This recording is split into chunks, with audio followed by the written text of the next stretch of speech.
Hello guys, welcome to our channel. आज हम class 12th के फिजिक्स का चैप्टर नंबर 13 न्यूक्लियाई का एग्जाम्पल नंबर 13.1 करने जा रहे हैं। तो स्टार्ट करते हैं हमारे एग्जाम्पल को। देखो, सबसे पहले ये जो हमारा एग्जाम्पल है, एग्जाम्पल नंबर 13.1, उसमें हमें क्या बोल रखा है? उसमें हमें बोल रखा है given the mass of the iron nucleus as 55.85 U and a यानी कि क्या, हमें उसका मास नंबर दे रखा है 56। मास नंबर यानी कि क्या, इसका मतलब होता है number of proton plus number of the neutron कितने हैं। तो ये हमें दे रखा है कितने हैं, 56 है।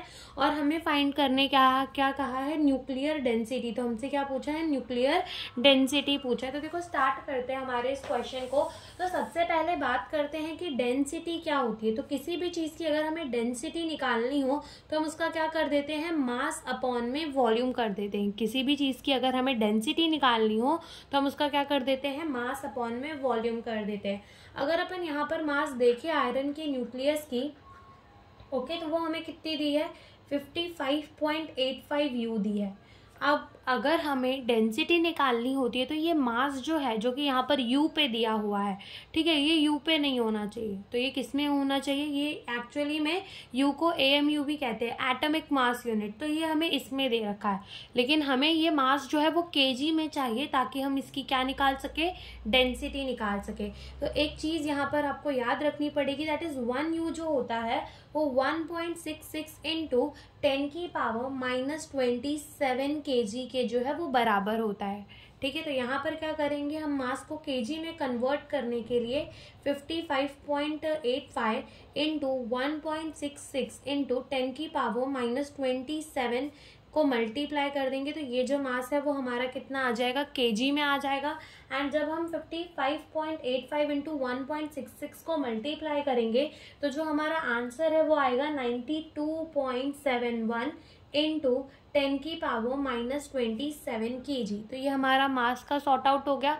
अब आते हैं वॉल्यूम के अंदर। तो अगर हम बात करें तो यहाँ पर हम जो न्यूक्लियस को क्या मान लेंगे, स्पीयर जैसा मान लेंगे। तो किसी भी स्पीयर का जो वॉल्यूम होता है वो कितना होता है, 4/3 पाई आर क्यूब होता है। अब यहाँ पर क्वेश्चन में कहीं भी हमको रेडियस जो है वो दे नहीं रखा। तो आपने एक चीज ये भी पढ़ी होगी, that is R is equals to R0 a की पावर 1/3। ठीक है, R is equals to R0 a की power 1/3, where a is the क्या होता है, a हमारा मास नंबर होता है, और R0 जो होता है उसकी वैल्यू हमारी कितनी होती है, जो R0 होता है उसकी वैल्यू जो है वो होती है 1.2 इंटू 10 की पावर -15 मीटर। ठीक है, ये कांस्टेंट होता है R0, और a हमें क्वेश्चन में दे रखा है, तो यहाँ से हम रेडियस भी निकाल सकते हैं।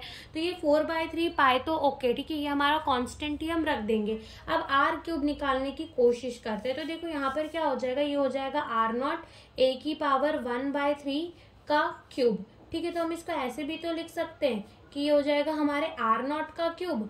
ठीक है, R0 का क्यूब इंटू a की पावर 1/3 का क्या हो जाएगा, क्यूब। अब ये 3 से ये 3 जो है वो कैंसिल हो जाएगा। तो यहाँ से जो हमारा R क्यूब है वो कितना हो जाएगा, R0 क्यूब इंटू a के बराबर हो जाएगा।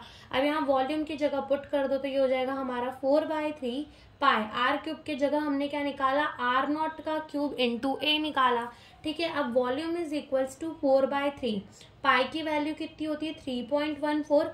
R0 की वैल्यू हमने कितनी बोली कि R0 जो होता है वो हमारा कैसा होता है, कांस्टेंट होता है। ठीक है, तो R0 की वैल्यू कितनी हो जाती है, 1.2 इंटू 10 की पावर -15। ठीक है, इसका हमें क्या कर देना है, क्यूब। और a हमें दे रखा है क्वेश्चन में, कितना दिया है, a हमें क्वेश्चन में 56 दे रखा है। ओके, ए जो है हमें क्वेश्चन में कितना दे रखा है, 56 दे रखा है।